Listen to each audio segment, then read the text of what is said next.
Good morning class. आज हम हमारे नए टेस्ट पेपर का सॉल्यूशन बनाते हैं। हमारा जो टेस्ट फॉर्म नंबर है वो हमारे पास है 025816। ये हमारे पास सीजीएल के एग्जाम की टेस्ट सीरीज है। तो हम इसमें सीजीएल में 25 क्वेश्चंस आते हैं, तो इन 25 क्वेश्चंस का एनालाइज करते हैं। तो चलिए करते हैं आज के पेपर को स्टार्ट। आज के पहले क्वेश्चन से पहला क्वेश्चन ये रहा हमारी स्क्रीन पर। पहला ही क्वेश्चन डीआई का हमें कह रहा है the flowing table shows the earning of different firm in rupees crore different year. अलग अलग फर्म्स हैं, उनके अलग अलग ईयर में कमाई दिखाता है करोड़ों रुपए में। The earning of which firm was highest in year 2015। 2015 में किस फर्म की कमाई सबसे ज्यादा थी?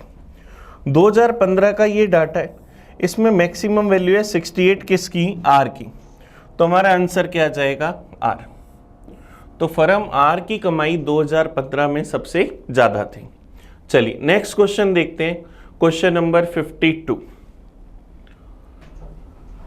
The length, width and height of a cubical box are 18, 12 एंड 10 सेंटीमीटर रिस्पेक्टिवली।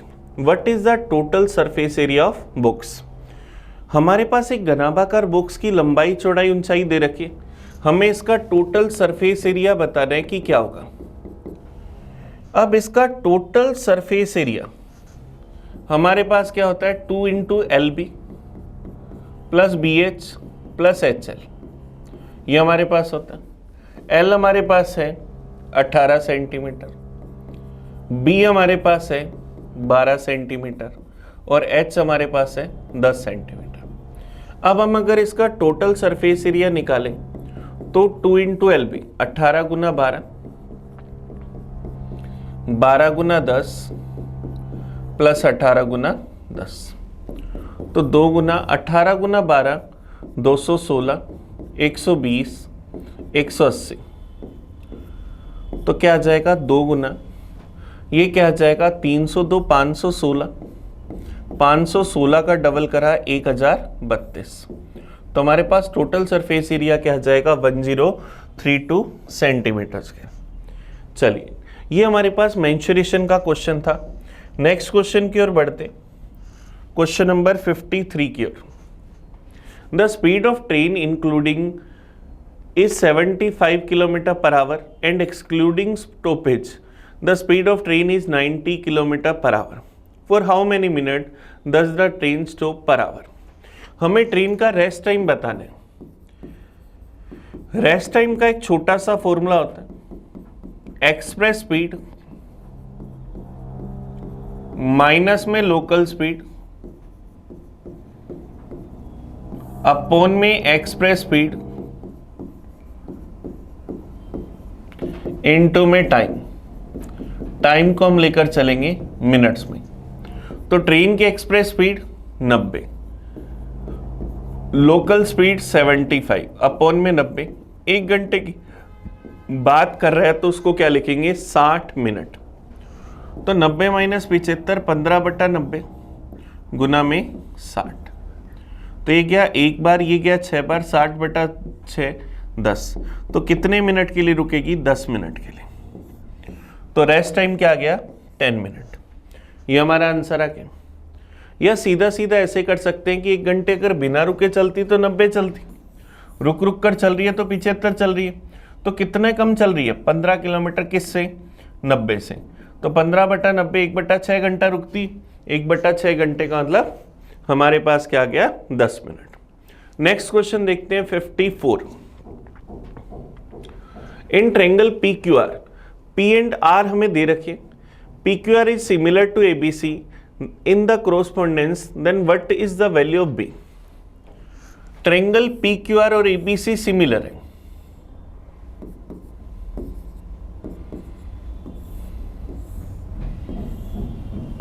हमें PQR के अंदर एंगल P दे रखा है 46 डिग्री, R हम लोगों को दे रखा है 64 डिग्री। तो इन दोनों का टोटल P और R का 110 डिग्री। तो Q कितना हुआ? 70 डिग्री। अब Q की जगह B ले रहा है तो B भी कितना होगा? 70 डिग्री। तो आंसर क्या आ जाएगा? ऑप्शन ए, क्योंकि हमारे पास ये क्या है? ट्रायंगल PQR ABC के समरूप है, सिमिलर है और संगतता में, मतलब सिमिलर है तो इनके एंगल सेम होंगे। चलिए नेक्स्ट क्वेश्चन देखते हैं 55। The length of the base of A triangle is 10 centimetre and it's altitude from the same base is 8 centimetre. What is the area of triangle? किसी त्रिभुज के आधार की लंबाई 10 है और उसी आधार के शीर्ष स्तंभ की लंबाई 8 है, तो ट्रायंगल का एरिया बताना है। तो ट्रायंगल का एरिया क्या होता है? 1/2 बेस इंटू हाइट। तो बेस हमारे पास 10, हाइट कितनी? 8, तो क्या आ जाएगा? 40 सेंटीमीटर स्क्वायर। तो ट्रायंगल का एरिया क्या आ गया? 40 सेंटीमीटर स्क्वायर। ऑप्शन बी हमारा आंसर आ गया। नेक्स्ट क्वेश्चन देखते हैं 56। 56 DI का क्वेश्चन है। The flowing bar graph shows the sale of tractors by showroom in different month. What is the approximate percentage decline from August to September? ये हमारे पास अलग अलग मंथ के अंदर ट्रैक्टर की सेल को दिखा रहा है। हमें क्या बताना है? अगस्त से सितंबर तक ट्रैक्टर की सेल में कितने परसेंट की लगभग गिरावट आई? अगस्त में सेल थी 3475, सितंबर में हो गई 1875। सेल 3475 से गिरकर कितनी हो गई? 1875। तो कितनी कम हो गई? 1600। किससे कम हो गई? 3475 से। परसेंटेज में चाहिए, इंटू करा 100% से। अब अगर अपन इसको 25 से काट दें, 25 से क्या? एक बार, 97 फिर चला जाएगा 3 बार, 225 फिर चला जाएगा 9 बार, 25 से चला गया 4 बार। अब ये मेरे पास कटेगा नहीं, तो 1600 इंटू 4 6400। इसमें 139 का भाग दे दें। 139 का अगर अपन भाग दे तो भाग चला जाएगा 4 बार।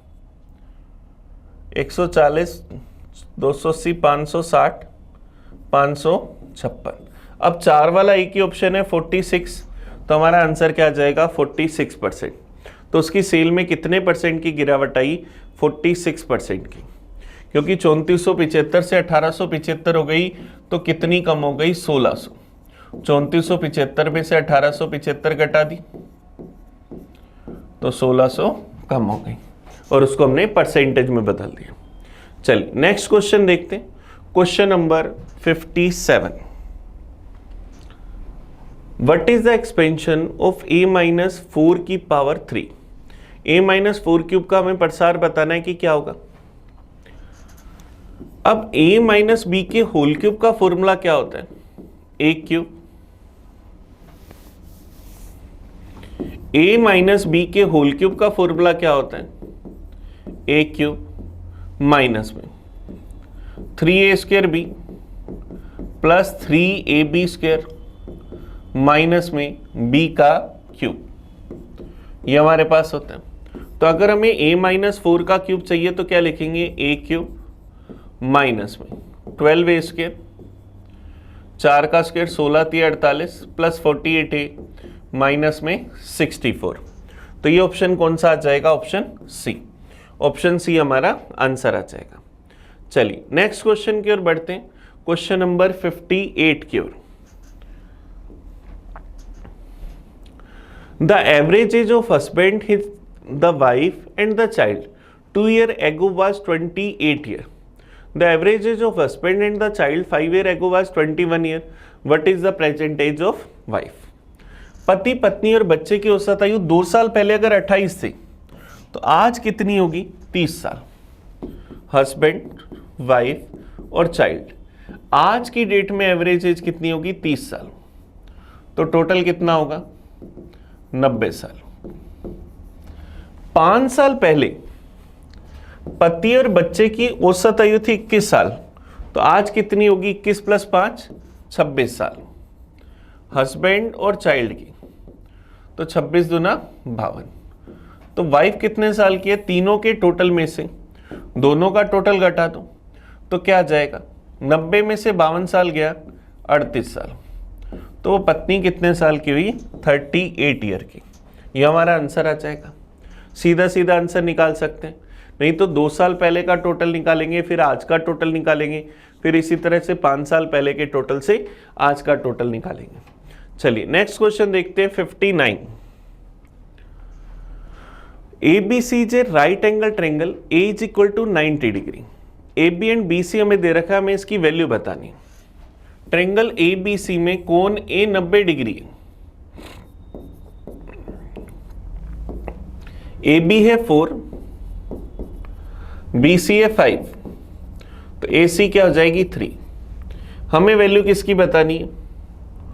कोस B प्लस कोट C की। कोस B होगा बेस अपॉन हाइपोटेनियस, तो B के लिए बेस हुआ 4, हाइपोटेनियस हुआ 5। कोट C मेरे पास क्या होगा? कोट C होगा बेस अपॉन परपेंडिकुलर। C के लिए बेस क्या हुआ 3, परपेंडिकुलर कितना हुआ 4। एलसीएम क्या आ गया 20, 4 चौक 16, 5 दिए 15, 16 प्लस 15 31/20। तो ऑप्शन क्या आ जाएगा 31/20। ऑप्शन डी इसका आंसर आ जाएगा। चलिए नेक्स्ट क्वेश्चन की ओर बढ़ते। क्वेश्चन नंबर 60 की ओर। Aditya sold article X at a profit of 23% and article Y at a loss of 13%. He earned a profit of 180 rupees in entire transaction. If article X costs rupees 90 less than Y, then what is the price of article Y?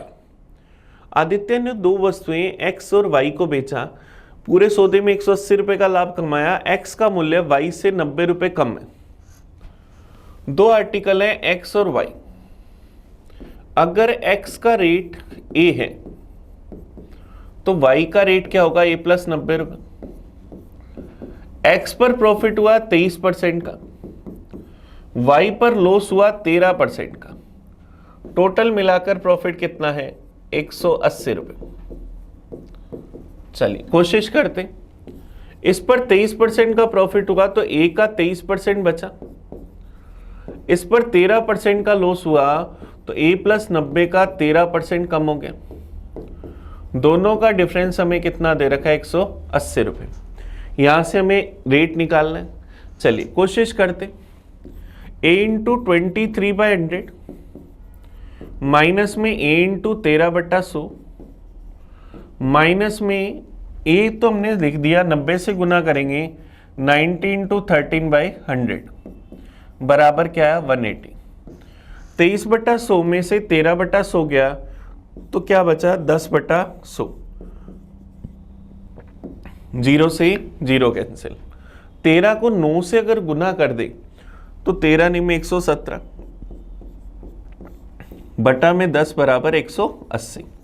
ये 0 से 0 गया। पूरी equation को 10 से गुना करा। A minus 117 बराबर 1800, तो A की वैल्यू 1917। A की वैल्यू 1917 रुपए। तो Y का रेट कितना था? A प्लस 90, तो 1917 प्लस 90 तो क्या आ जाएगा? 2007 रुपए। तो आंसर क्या आ जाएगा? Option A. तो हमारे पास वस्तु Y का जो रेट है वो कितना आ गया? 2007 रुपीज। चलिए नेक्स्ट क्वेश्चन की ओर बढ़ते हैं 61 की ओर। ये प्रॉफिट लॉस का क्वेश्चन था। हमारे पेपर में टोटल 25 क्वेश्चन आते हैं, हम 10 क्वेश्चन का एनालाइज कर चुके। नेक्स्ट क्वेश्चन की ओर बढ़ते हैं 61। Which of the flowing value of theta when cos square theta minus 2 plus cos theta बराबर 0। हमें कोस square theta plus cos theta minus 2 का मान 0 दे रखे।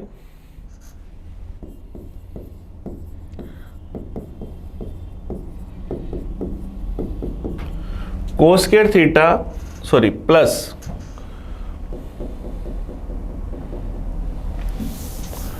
हमारे पास फंक्शन है कोस square theta plus cos theta minus 2 बराबर 0। तो दोनों का मान अगर एक एक होता तो ये बात सेटिस्फाई हो जाती। कोस थीटा का मान एक कितने डिग्री पर होता है? 0 डिग्री पर। तो हमारा आंसर क्या आ जाएगा? 0 डिग्री। कोस थीटा की वैल्यू 1 कब होती है? 0 डिग्री पर। और कोई भी अगर अपन रखेंगे तो हमारी बात सेटिस्फाई नहीं होगी।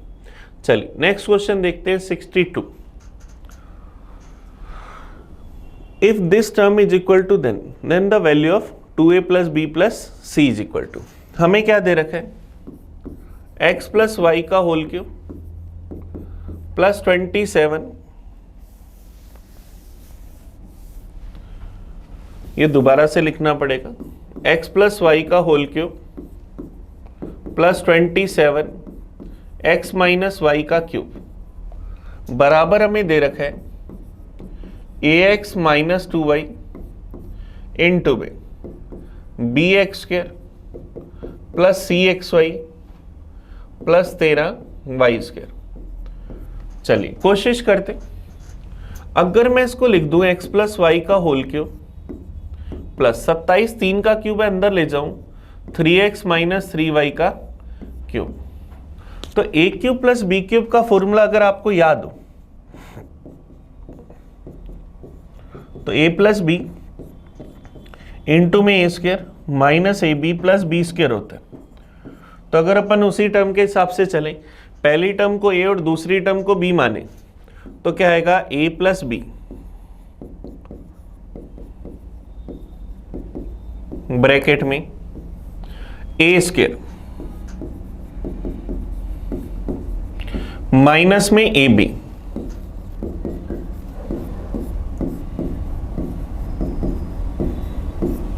प्लस के अंदर बी स्क्वायर, ये हमारे पास सच आएगा। तो इसको क्या लिखेंगे 4x माइनस 2y, इस टर्म को अगर सोल्व करें तो x square plus Y square plus 2xy, इन दोनों का गुना करूं a plus B into A minus B X square minus Y square minus 3 और है तो क्या आएगा माइनस का 3x स्क्वायर प्लस का 3y स्क्वायर, ऐसा लिख सकते हैं। प्लस के अंदर 9x square plus 9y square minus के अंदर 18xy, ये हमारे पास सच आएगा। तो टर्म क्या बनेगी 4x माइनस 2y इंटू में X square 9x square 10x square minus में 3x स्क्वायर मतलब 7x square, Y square plus 3y square 4y square 4y square plus 9y square मतलब 13y square plus 2xy minus का 18xy, तो क्या बचेगा minus का 16xy, ये हमारे पास सच है। इसको अगर मैं उस टर्म से कंपेयर करूं तो a का मान क्या आया 4, क्योंकि ये पहले वाली टर्म ax है, यहां मेरे पास कितना है 4x, तो a का मान क्या आया 4, bx स्क्वायर तो b का मान क्या आ गया 7 bx square plus cxy, c का मान माइनस का 16, ये हमारे पास आ गया। तो a b c तीनों के मान अपने को जो निकालना उसमें रख दिया, हमें 2a प्लस बी प्लस सी बताना है।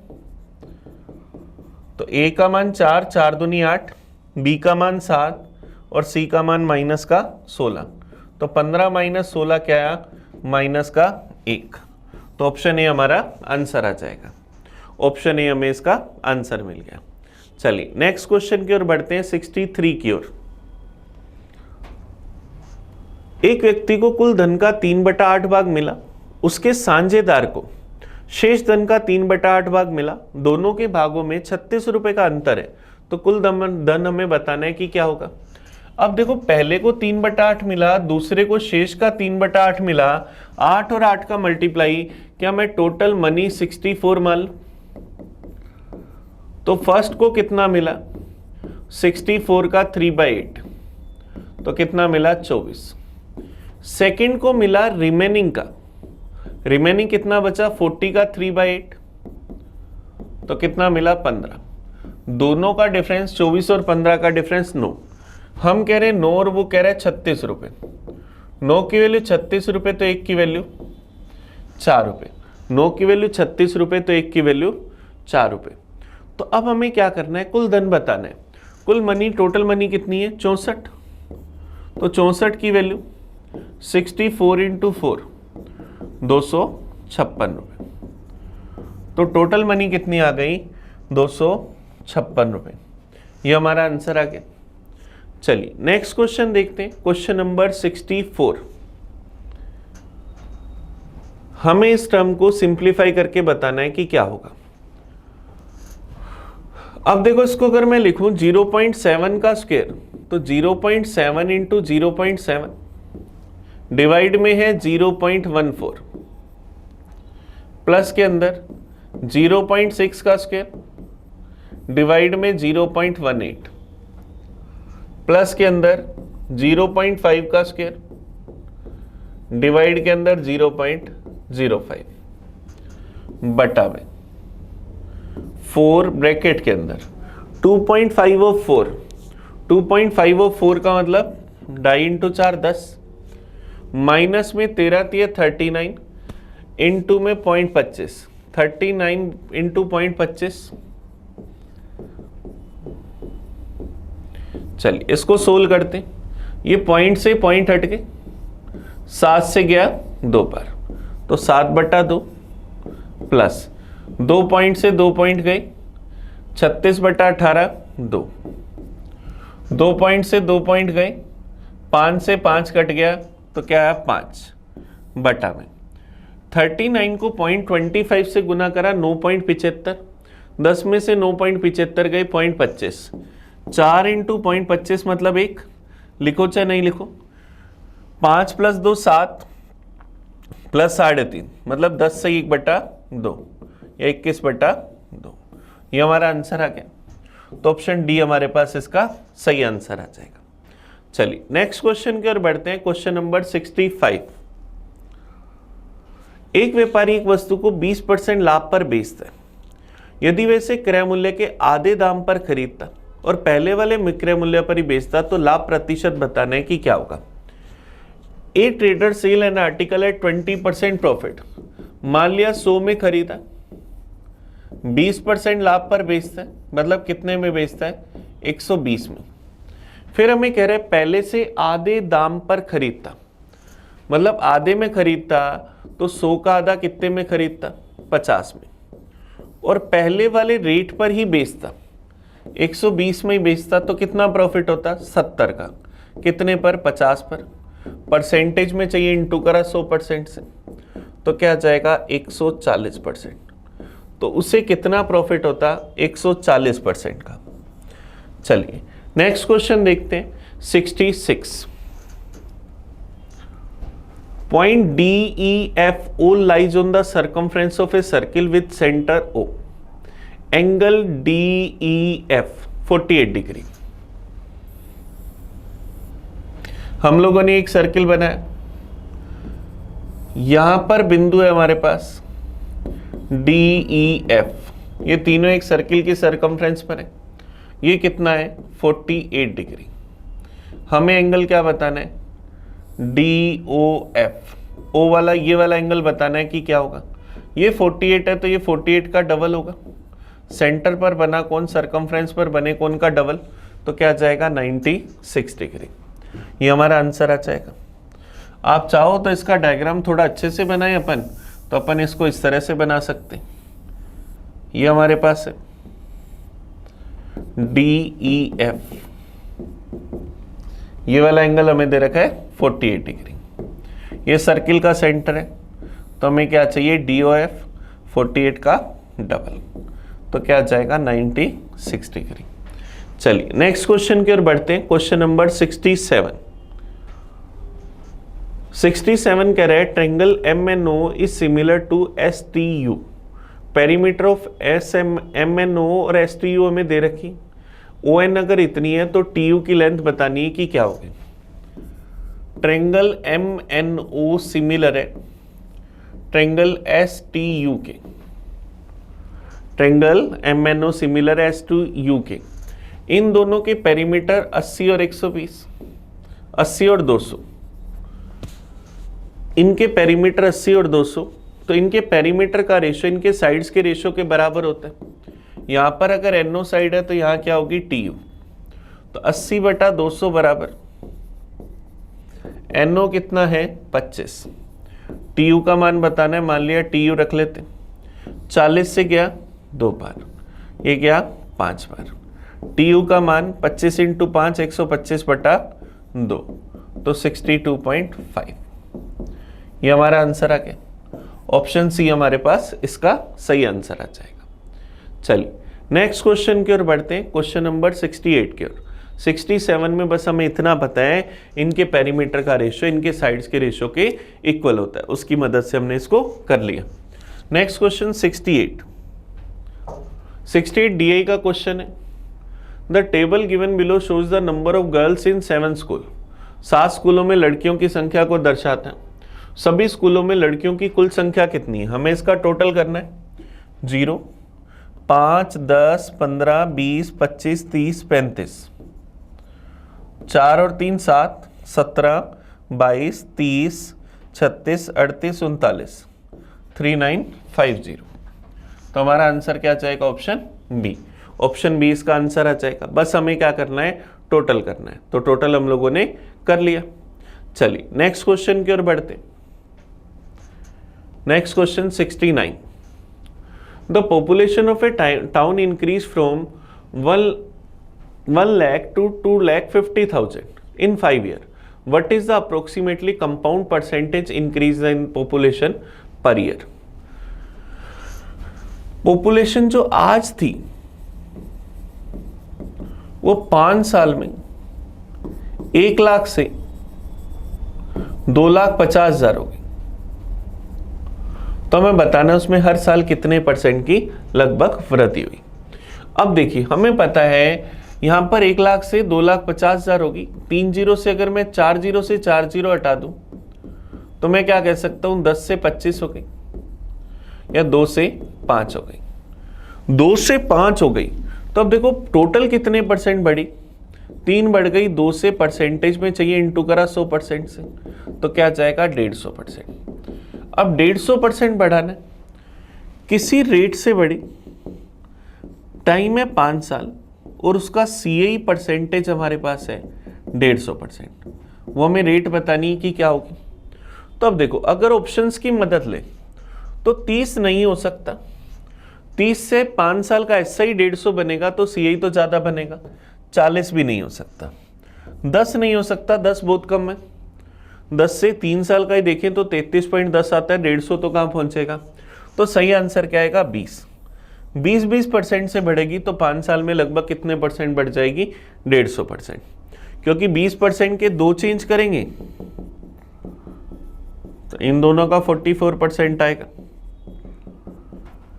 और 3% करेंगे तो फिर और ज्यादा आएगा। तो उससे अपन लगभग कह सकते हैं कि 20% हमारा आंसर होगा। नेक्स्ट क्वेश्चन देखते हैं 70। x का मान बताना है कि क्या होगा।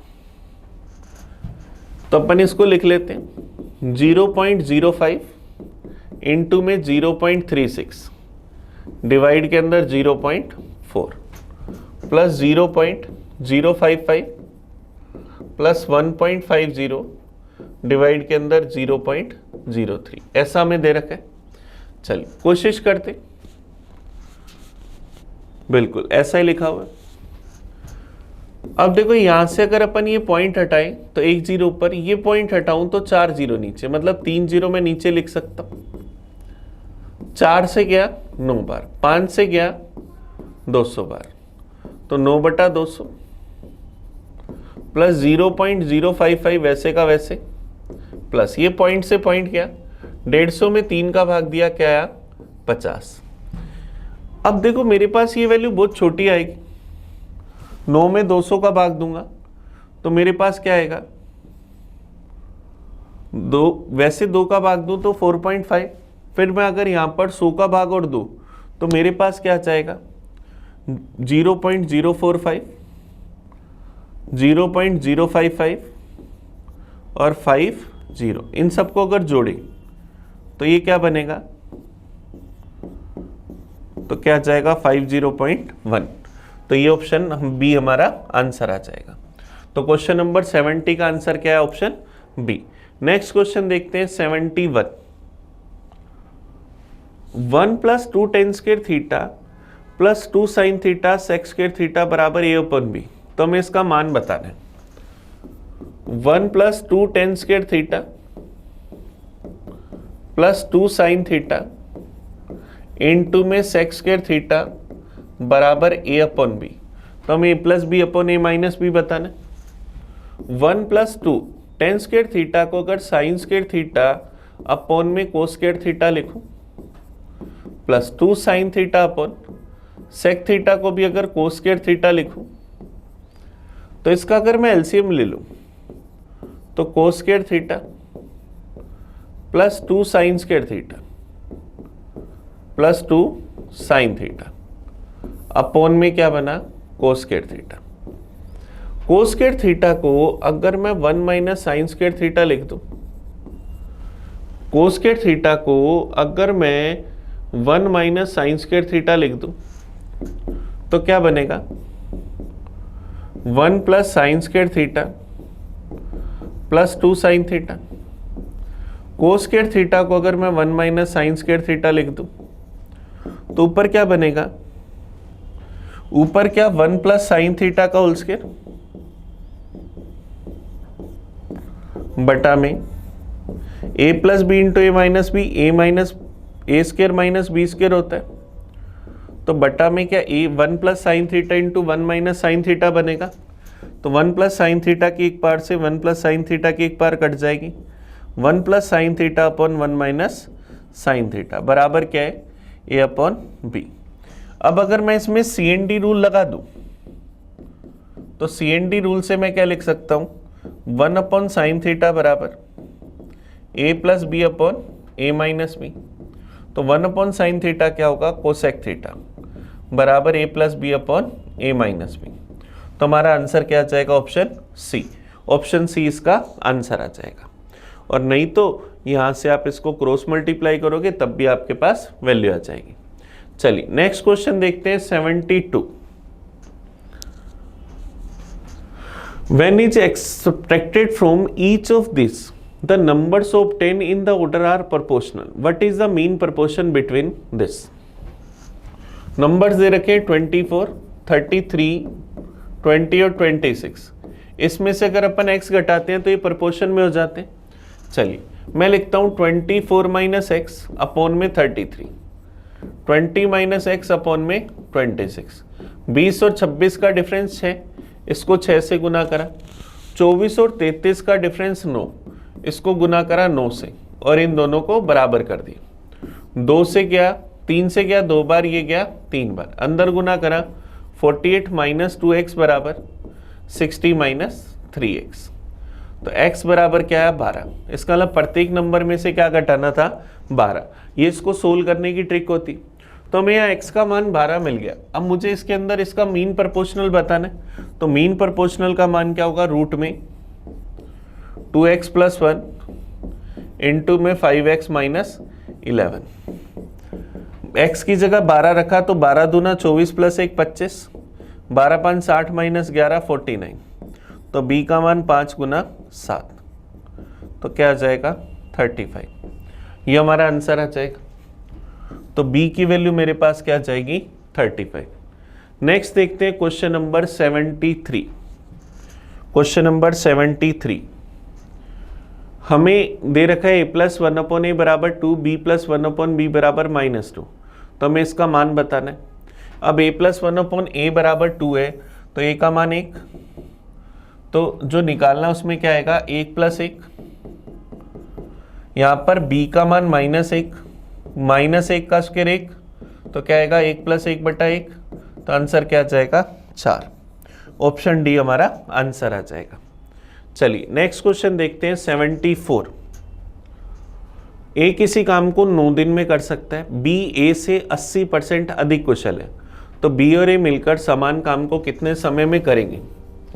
ए और बी 2 लोग हैं, ए काम कर सकता है 9 डेज में। अगर ए की एफिशिएंसी 5 तो बी की एफिशिएंसी इससे 80% ज़्यादा है, मतलब मेरे पास कितना आ जाएगा 100 और अगर 180 मानूं तो 5 और 9 ये मेरे पास आ जाएगा। 5 का 80% 4, तो दोनों की total efficiency 9 plus 5 14। Total work क्या होगा 9 इंटू 5 45।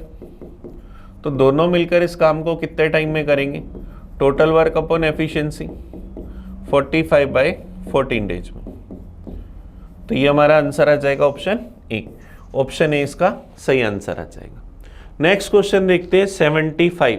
हमारे पेपर का लास्ट क्वेश्चन। साधारण ब्याज की एक निश्चित दर पर 2 साल में 2000 रुपये की राशि 3120 रुपये हो गई, तो ब्याज की दर बतानी। प्रिंसिपल है 2000, टाइम है 2 ईयर, अमाउंट हम लोगों को दे रखी 3120 रुपीज। तो सिंपल इंटरेस्ट कितना आया 1120 रुपये। हमें रेट बतानी, तो फॉर्मूला SI इंटू 100 अपॉन में P इंटू टी। SI आया 1120 गुना में 100, प्रिंसिपल 2000, टाइम कितना 2 साल, 3 जीरो से तो 112/4, तो 4 दूनी 8, बच जाएगा 3 32 चला जाएगा 8 बार, तो रेट क्या आ जाएगी 28%। ये हमारा आंसर आ जाएगा। तो ऑप्शन डी हमारा आंसर 28% पर एनम। तो चलिए, हमने आज के पेपर के पूरे 25 क्वेश्चंस का एनालाइज करा। आप इस वीडियो को अच्छे से देखना, आपको कहीं भी कोई डाउट हो तो मुझे कमेंट करके बताना। हम मिलेंगे नए पेपर में नए सॉल्यूशन के साथ, तब तक थैंक यू। मैं आपका अपना प्रिंस, पढ़ते रहें। Thank you.